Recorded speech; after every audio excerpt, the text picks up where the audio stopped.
agad dyan. Sino naman kaya ang pipiliin ng ating next team for the sixth pick in the second round? It will be the Terra Firma G.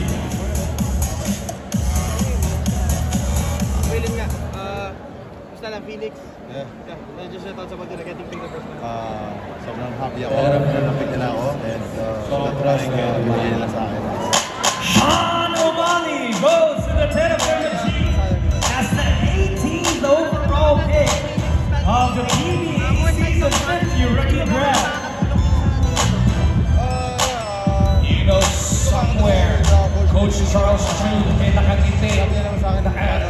Napakaganda ng ngiti. Tenga hanggang tenga because another St. Philippe player has made it to the game.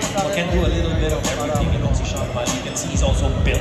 So When may mga pamilya ka bang former really team trying to Phoenix shore up or that front line. You like it, you like na andyan sila, talagang sinusubukan ng dagdagan sila Richie, mga and he's ganun, also sila been naging compared kakampi, to no?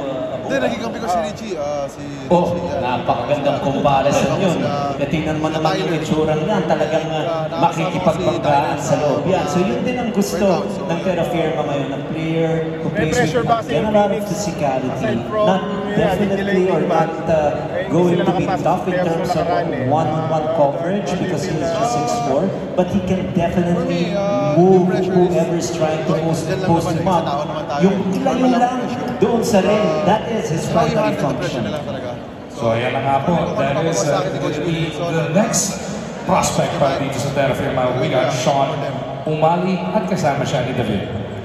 Yes, Sean, meron ka bang isang taon na lalaro sa NCAA, but how big of a confidence boost ito para sa